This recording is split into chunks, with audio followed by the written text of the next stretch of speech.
देवर्षि नारद ने मन में विचार किया कि पहले महाराज उस दुष्ट का अंत करिए, इसके बाद नृत्य करिए, गाइए, नाचिए, मुझे इससे कोई परवाह नहीं, पर आप सबसे पहले उस दुष्ट का अंत करिए। देवर्षि नारद सबसे पहले जाते हैं कहाँ? मथुरा। और मथुरा में जाकर के उन्होंने महाराज कंस से निवेदन किया, महाराज आज देवर्षि नारद एड्रेस बता रहे हैं, पता बता रहे हैं, अभी तक कंस को ये बात विदित नहीं है, क्लियर नहीं है कि मेरा काल कहाँ है।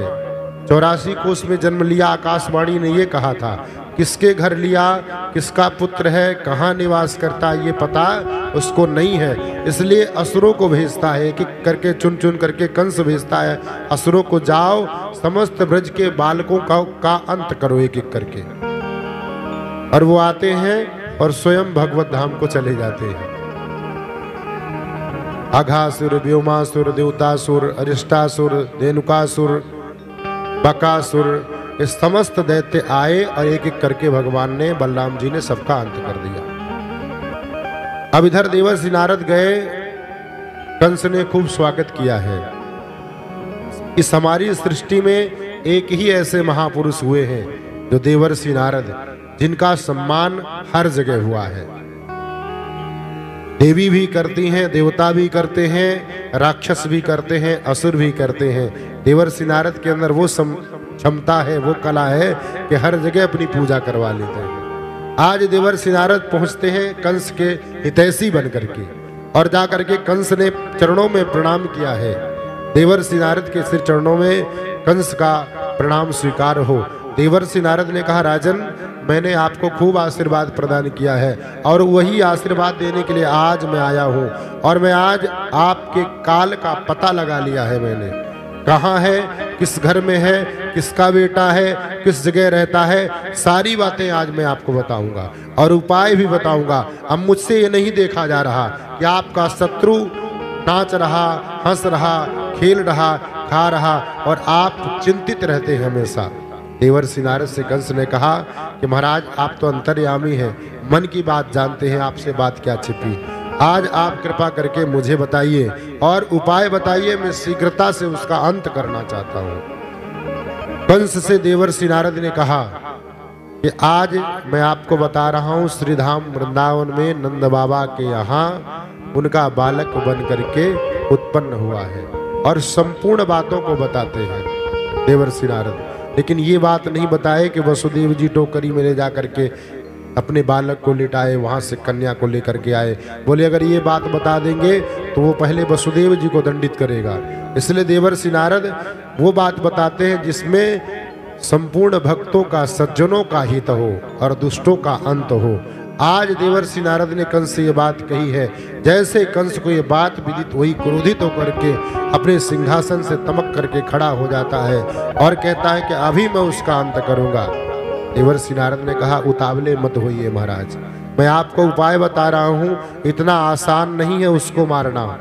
आप ये बताइए, आपके एक एक असुरों का उसने अंत कर दिया है। पूतना जैसी राक्षसी को 7वें दिन उसने मारा है। साधारण बालक नहीं है वो, जिसको आप साधारण गाजर और मूली समझ रहे हैं और क्रोधित होकर के कहते हैं मैं भी अंत कर दूंगा। इतना आसान नहीं। कंस ने कहा कि क्या उपाय है, कैसे अंत होगा उसका। देवर्षि नारद ने कहा कि सुंदर मेले का आयोजन करिए। क्यों कि जब कंस ने तपस्या करी थी, तपस्या किया था, भगवान शंकर जी प्रकट हुए, उन्होंने एक धनुष दिया था कि ये धनुष तुमको मैं प्रदान करता हूँ, जब तक ये धनुष तुम्हारे पास रहेगा तुम्हारा कोई बाल बांका नहीं कर सकता। देवर्षि नारद ने मन में वही बात सोची कि पहले उस धनुष को तोड़वाऊं, इसके बाद तब कंस का अंत होगा। जब तक धनुष रहेगा तब तक कंस मरने वाला नहीं है। आज देवर्षि नारद ने कंस से कहा कि महाराज आप ऐसा करिए, एक सुंदर धनुष यज्ञ का आयोजन करिए, मेले का आयोजन करिए, समस्त राजकुमारों को बुलाइए, समस्त राजकुमारों को पत्र भिजवाइए, आमंत्रित करिए मेला दर्शन के लिए। राजकुमार आएंगे, उसी में कृष्ण और बलराम को बुलाइए और आप उनका तुरंत अंत कर दीजिएगा। और ये बात देवर्षि नारद ने जब कंस से कहा तो कंस ने कहा ये कार्य करेगा कौन। बोले महामंत्री अक्रूर को बुलाइए। अक्रूर अक्रूर जी को बुलाया है। कंस ने आपातकालीन सभा बुलाई और अक्रूर जी से ये सारी बातें कंस कहता है। अक्रूर जी मन में सोचते हैं कृष्ण और बलराम की हत्या का प्रायश्चित मुझे लगेगा। क्यों कि मैं बुलाने जाऊंगा, मेरे बुलाने से वो आएंगे, नंद बाबा यशोदा भेजेंगे और वो आएंगे और ये आतताई उनका अंत कर देगा उन बालकों का, उसका प्रायश्चित मुझे भोगना पड़ेगा। आज अक्रूर जी मन में पश्चाताप करते हैं और वो सोचते हैं कि ये कौन सा कुत्सित कार्य मेरे द्वारा करवा रहा है। कंस ने कहा कि अगर आप ऐसा नहीं करेंगे तो अपनी तलवार को निकालता है और लपलपाती हुई तलवार दिखाता है कि मैं आपके उसके सर को धड़ से अलग कर दूंगा। अक्रूर जी ने सोचा कि दुष्ट जवाया है प्रातः काल होते ही, और देवर्षि नारद निकल लिए, उनका काम हो गया। अब इधर भगवान श्री कृष्ण और बलराम गौचारण करके वापस सायंकालीन वेला में लौट रहे थे अपने अपने निवास स्थान को। मार्ग में मिल जाते हैं देवर्षि नारद। देवर्षि नारद ने कहा कि यही गाय बछड़े चराने में, नाचने और गारने में लगे रहेंगे कि उस दुष्ट का भी अंत करेंगे। भगवान ने कहा आप क्या चाहते हैं? देवर्षि नारद ने कहा मैं कुछ नहीं जानता, परसों उस दुष्ट का अंत होना चाहिए और मैं आपको आशीर्वाद दे रहा हूँ, विजयश्री आपको प्राप्त होगी। भगवान श्री कृष्ण मुस्कुराते हैं कि वहाँ महाराज मामा कंस को आशीर्वाद दे करके आए हैं, धनुष यज्ञ का आयोजन करा करके आए हैं और वहाँ कह करके आए हैं कि परसों उसका अंत होना चाहिए, और इधर मुझसे कह रहे हैं कि उसका अंत होना चाहिए। बारे देवर्षि नारद, आप जैसा महापुरुष।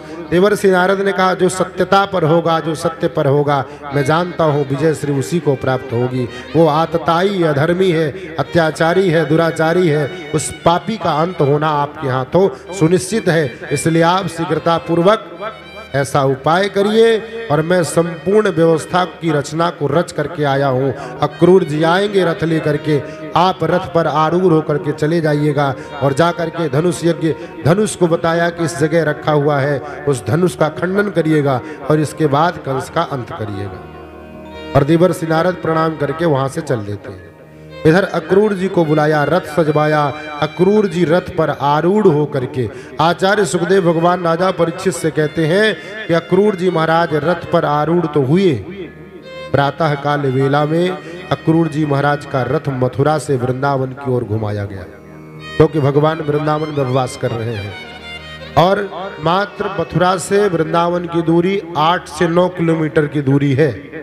अक्रूर जी महाराज का रथ हवा की तीव्र गति से चलने वाला रथ, कुछ पल और क्षण में पहुंच सकते थे अक्रूर जी महाराज, लेकिन अक्रूर जी महाराज मार्ग में सोचते हैं, घोड़े के चाबुक को छोड़ दिया है अक्रूर जी महाराज ने, और मन में चिंता को लेकर के जा रहे हैं, बढ़ रहे हैं आगे की ओर।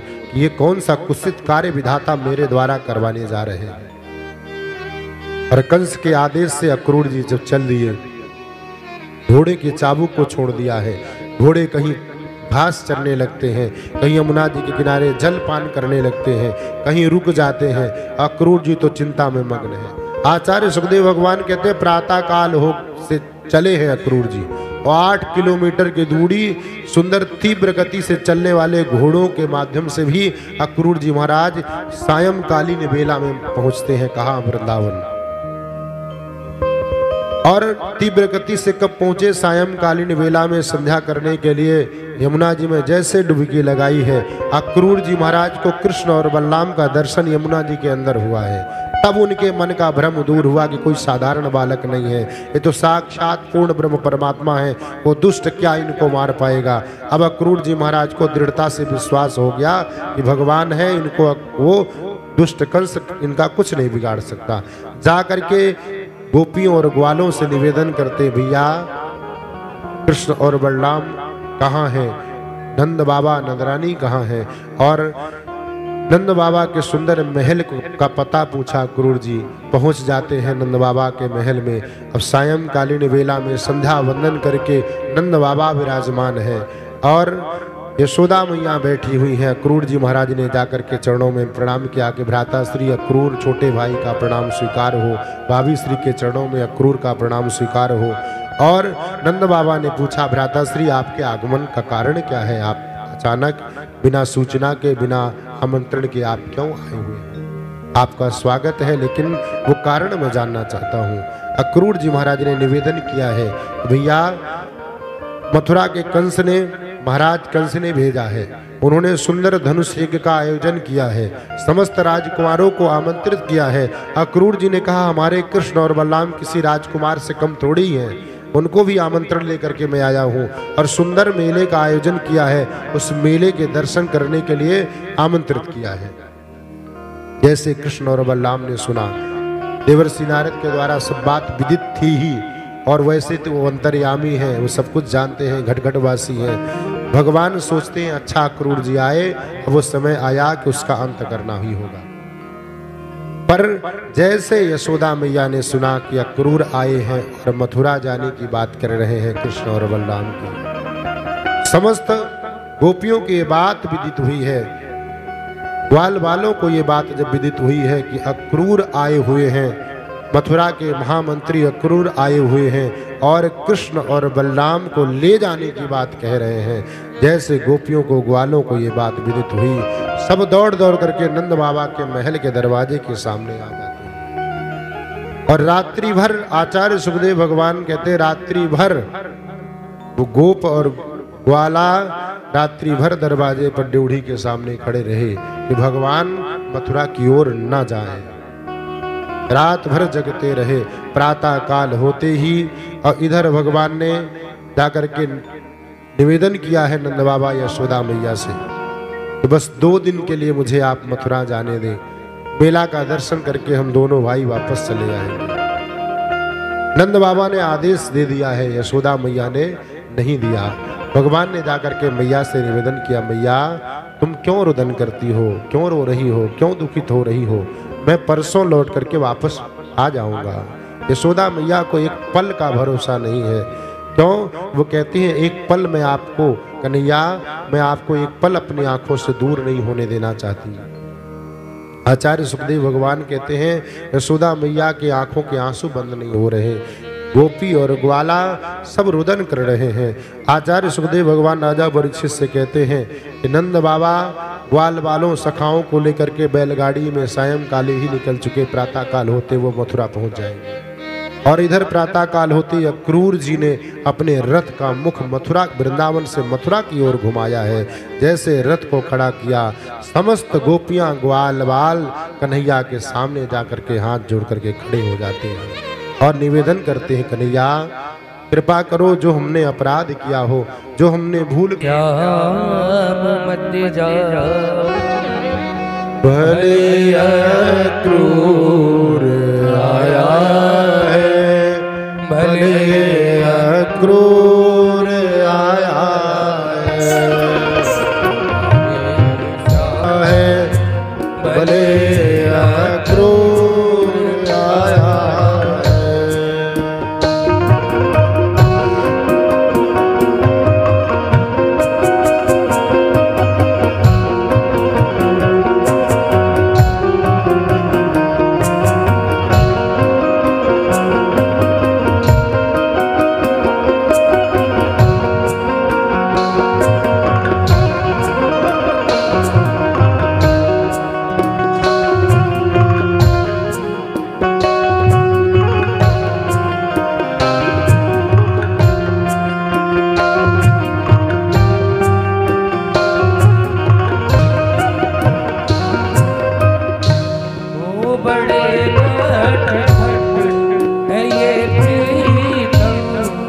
चले जाए न बहला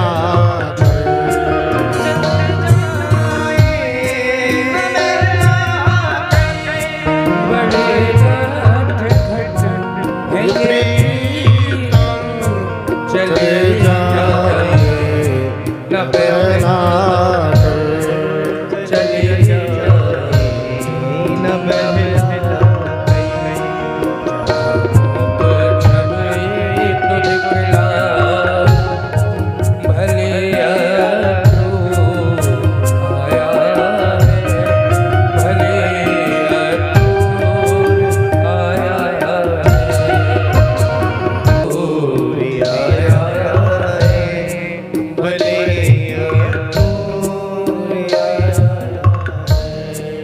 समस्त गोपी ग्वाल बाल जाकर के भगवान के रथ के सामने खड़े हो जाते हैं और निवेदन करते हैं, कन्हैया जो हमने भूल की हो, जो अपराध किया है आपके साथ, साथ में हमने आपके खाए और खेले, गायें चराई और आपको हमने परेशान किया हो, उन संपूर्ण अपराधों को भूल करके क्षमा कर दो कन्हैया, और कृपा करके मत जाओ, अक्रूर को आने दो और जाने दो, लेकिन तुम मत जाओ कन्हैया।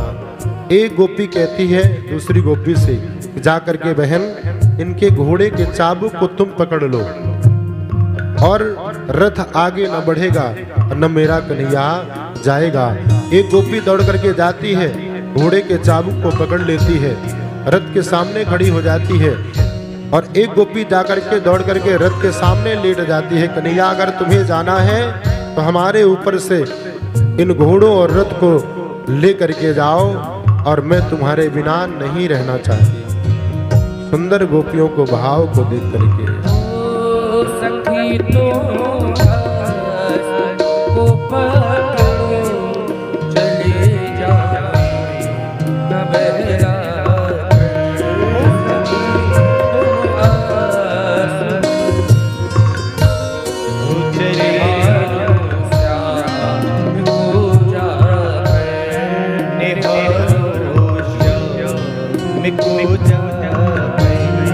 उतर जाए कृपा करके बिठा लो आस लेनो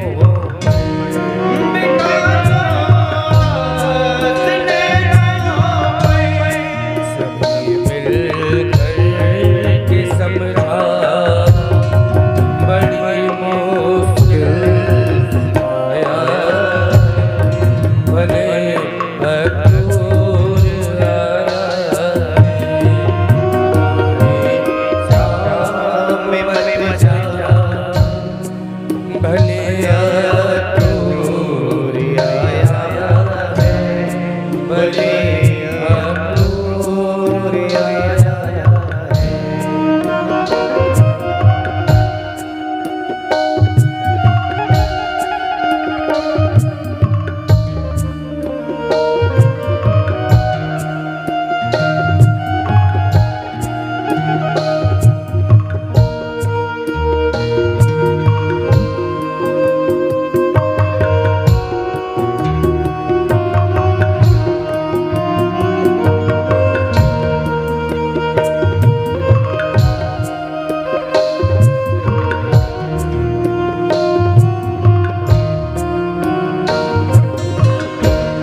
क्षमा कर दो विनय क्षमा कर दो विनय भूल यदि हो गई क्षमा कर दो विनय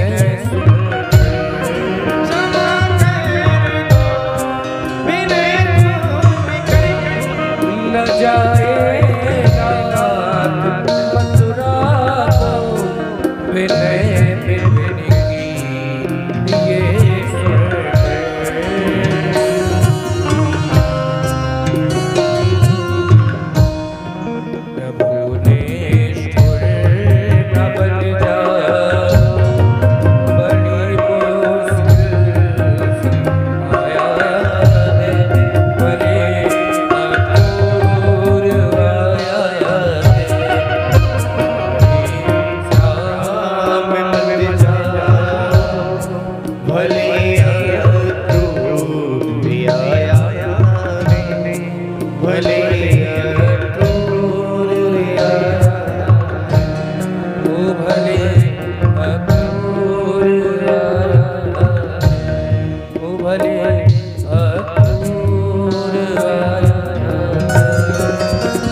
समस्त गोपियां जाकर के रथ के सामने खड़ी हो जाती हैं, निवेदन करती, कन्हैया हमने जो भूल की है उस अपराध को क्षमा करके।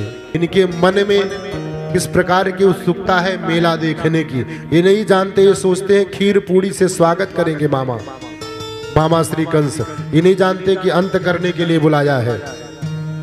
आगे बढ़े और आगे बढ़ करके दर्जी के पास जाते हैं। दर्जी भगवान का भक्त था, इंतजार कर रहा था। उसने सुंदर अपने फीता को निकाला, वस्त्रों को नाप करके सुंदर सिलाई करके नन्हे नन्हे सखाओं को उनके फिटिंग का वस्त्र पहना दिया। नन्हे नन्हे सखाओं ने कहा कन्हैया वस्त्र की व्यवस्था हो गई, फिटिंग हो गई, अगर कहीं मस्तक पर चंदन लग जाए, गले में माला पड़ जाए तो और आनंद आ जाए। भगवान ने कहा धन्य है ब्रजवासियों, मानो ऐसा प्रतीत हो रहा है कि वास्तव में मेला देखने आए हो, यहाँ तो आए हैं दूसरे कार्य के लिए। मामा षड्यंत्र रच रहे हैं और ये वस्त्र आभूषण पहन रहे हैं। भगवान ने नन्हे नन्हे सखाओं की बातों को सुना और श्रीदामा नाम के माली के पास जा करके और कहते हैं मामा श्री हमारे सखाओं को माला पहना दो। उस माली ने भगवान की भक्ति करी है और एक एक माला समस्त सखाओं के गले में पहना दिया है। कन्हैया वस्त्र की फिटिंग हो गई, वस्त्र पहन लिए, माला पहन लिया, मस्तक पर चंदन लग जाए तो आनंद आ जाए। सेरंधी नाम की एक दासी कुब्जा 3 जगह से टेढ़ी काली कलूटी वो कुब्जा मार्ग में से निकल रही थी। वो कौन है? महाराज कंस की दासी है। उसका नित्य काम है चंदन को घिसना, कटोरी में लेकर के जाना और महाराज कंस के मस्तक पर लगाना। उस काली कलूटी कुब्जा ने लंबा सा घूंघट लगाया है। घूंघट लगा करके हाथ में चंदन की कटोरी लेकर के एक हाथ कमर में लगा करके टेढ़ी कमर को लेकर के आगे की ओर बढ़ रही है। भगवान ने कहा वो देवी परम सुंदरी। जैसे सुंदरी शब्द सुना कुब्जा ने, वैसे तुरंत घूंघट को उठा लिया है। आज तक सृष्टि में पहली बार किसी ने मुझे सुंदर कहा है। क्यों? कि वो काली कलूटी कुब्जा 3 जगह से टेढ़ी, उसको कोई कुब्जा कहता, कोई कुंवरी कहता, कोई कलूटी कहता, बेचारी अपने सर को ढक करके अपना जीवन यापन करती। आज किसी ने मुझे सुंदरी कहा। सुंदरी शब्द सुनते कुब्जा ने अपना घूंघट उठाया है और उन दोनों बालकों को देख करके मोहित हो रही है। भगवान ने कहा कि देवी आपका परिचय? कुब्जा ने कहा कि मैं महाराज कंस की दासी हूँ, मेरा नाम सैरंध्री है, लेकिन लोग मुझे कुब्जा कहते हैं, कुंवरी कहते हैं, काली कलूटी कहते हैं। भगवान ने कहा आप तो परम सुंदरी हो, आपको कौन कहता है? अब कुब्जा प्रसन्न होकर के भगवान ने कहा कि ये हाथ में आपके जो चंदन की कटोरी है, अगर आप कृपा करो, आदेश करो तो मेरे सखाओं के मस्तक पर लगा दो। उस कुब्जा ने प्रसन्न होकर के भगवान के सखाओं के और भगवान और कृष्ण बलराम के मस्तक पर सुंदर चंदन का लेपन किया है। भगवान ने कहा बलराम भैया से कि मैंने इसको अपने मुख से परम सुंदरी कहा है, अगर मैं इसे सौंदर्य का वरदान यानी सौंदर्य स्वरूप नहीं प्रदान करता तो संसार मेरे पर कलंक लगाएगा कि अपने निजी स्वार्थ के लिए कुब्जा को, काली कलूटी को सुंदरी कह करके बहला फुसला करके चंदन लगा दिया, उसको यूं ही छोड़ दिया। भगवान ने क्या किया? कुब्जा के कमर में एक हाथ लगाया और दाहिने पैर के घुटने को एक तरफ लगाया। बलराम भैया ने कहा कन्हैया ये क्या कर रहे हो? ये ब्रज नहीं है, मथुरा है, महाराज की दासी है, ये ब्रज वाली नटखट लीला यहाँ शुरू मत करो। बलदाऊ जी से कन्हैया ने कहा कि भैया थोड़ा इंतजार करिए और भगवान ने एक झटका मारा है। वो कुब्जा 3 जगह से टेढ़ी कुब्जा एकदम सीधी हो गई और परम सुंदरी बन करके सामने खड़ी हो जाती है। आज कुब्जा ने जो सर पर घूंघट लगा करके चलती थी, कंधे पर पल्लू रख करके बढ़िया काजल लगा करके सुंदर मेकअप करके इठला करके चल रही है। जिन लोगों ने कुब्जा को कुंवरी कहते थे, कुब्जा कहते थे, सब लोग देखते रह गए और उस परम सुंदरी सैरंध्री महाराज कंस के सिंहासन की ओर बढ़ रही है। भैया मथुरा में हड़कंप मच गया। धोबी को मारने वाले ने ऐसा चमत्कार किया है कि सैरंधी 3 जगह से टेढ़ी सैरंधी काली कलूटी को परम सौंदर्य रूप प्रदान कर दिया है। अब समस्त मथुरा के नवयुवक बालक पीछे पीछे सैरंधी के डोलने लगे। कल तक कुब्जा कहते थे, कुंवरी कहते थे, आज भगवान की कृपा हुई है, सुंदर चंदन का लेपन किया है, चंदन लगाया है और भगवान के सखाओं ने कहा कन्हैया अब चलो सुंदर मेला देखने चलते हैं। इधर महाराज कंस ने जैसे सुना कि सैरंधी का चंदन स्वयं लगवा लिया अपने सखाओं को और आगे की ओर बढ़ रहा है, भगवान तुरंत यज्ञशाला के पास पहुंचे और जाकर के उस धनुष को उठाया, 2 खंड में तोड़ करके रख दिया। जैसे इस बात मथुरा में ये बात फैली है, हड़कंप मच गया कि महाराज के धनुष को एक क्षण में उन बालकों ने मिलकर के तोड़ दिया, उस बालक ने तोड़ दिया है। कंस और भयभीत हुआ, क्योंकि भगवान शंकर ने कहा था कि जो ये धनुष तुम्हारा तोड़ेगा नहीं, तोड़ नहीं पाएगा, और जो तोड़ पाएगा वो तुम्हें छोड़ेगा नहीं। इसलिए आज भयभीत होकर के कंस ने कुबलापीड़ नाम के हाथी को भेजा है, जाओ मार्ग में ही उसको कुचल करके उसका अंत कर दो। कुबलापीड़ नाम का हाथी आगे बढ़ा, भगवान ने उस हाथी के पैरों को पकड़ा और जमीन पर पटक करके उसका अंत कर दिया। मुष्टिक चाड़ूर को आगे भेजा है, मुष्टिक चाड़ूर को, मुष्टिक को भगवान कृष्ण ले लेते हैं और चाड़ूर को भगवान बलराम ले लेते हैं, और दोनों से भयंकर युद्ध हुआ। उठा उठा करके भगवान ने पटका, उन दोनों का अंत हो गया। जैसे मुष्टिक चाड़ूर का अंत हो गया, कुबलापीड़ नाम के हाथी का अंत हुआ। कंस भयभीत हुआ, छटपटाता है, अपने सिंहासन में बैठे बैठे भगवान दौड़ करके जाते हैं। महाराज कंस के उस सिंहासन में बैठे हुए कंस की सीढ़ियों से चढ़ करके भगवान कंस के केसों को पकड़ करके सबसे पहले उसके मुकुट को उतारा है और केस पकड़ करके नीचे की ओर पटक देते हैं। जैसे कंस को पकड़ा, कंस ने कहा कि मेरे केसों को छोड़ो। भगवान कन्हैया ने कहा, महाराज मामा श्री, आपने मेरी माता श्री का केस इसी प्रकार पकड़ा था, और एक विवाहिता स्त्री का केस पकड़ करके खींचना भरी सभा में ये कहाँ का न्याय था। आपको याद दिलाना चाहता हूँ, केस पकड़ करके खींचने में कितनी तकलीफ होती है, कितना कष्ट होता है, आप एहसास करिए। आज कंस कहता छोड़ो छोड़ो, भगवान ने कहा बहुत दिन तक छोड़ दिया मैंने, आज मैं छोड़ने वाला नहीं। और भगवान ने कंस को उठा करके सिंहासन से नीचे पटक दिया है और गोविंदाय नमो नमः हो गया, अंत हो गया कंस का। बोलिए भक्तवत्सल भगवान की। संपूर्ण मथुरा में जय जयकार होने लगी। आज नंदनंदन कन्हैया ने बड़ी कृपा की है। भगवान सबसे पहले जाते हैं देवकी मैया और वसुदेव जी के पास में कारागृह को खुलवाया है और सबसे पहले देवकी मैया के चरणों में प्रणाम किया है। देवकी मैया ने हृदय से लगाया है, हृदय से लगाते ही प्रेम के अश्रु झरझर झरने लगे। देवकी मैया ने देखा कि धन्य यशोदा, आज मेरे इस नंदनंदन कन्हैया को तुमने कितना संवारा है और कितना श्रृंगार करके, कितना हृष्ट पुष्ट बना करके भेजा है। धन्य है तुम्हारा प्रेम। यशोदा मैया मन ही मन धन्यवाद देती हैं। भगवान कृष्ण और बलराम वसुदेव जी के चरणों में प्रणाम करते हैं और सीधे नाना श्री उग्रसेन के पास पहुंच करके भगवान ने कारागृह खुलवा करके नाना श्री उग्रसेन को राज्याभिषिक्त कर देते हैं, राजा बना देते हैं मथुरा के। और भगवान वसुदेव जी और देवकी मैया को लेकर के अपने मथुरा को पहुंच जाते हैं, यानी दूसरे अपने राज्य को पहुंच जाते हैं और जाकर के वसुदेव देवकी मैया के चरणों में प्रणाम करते हैं।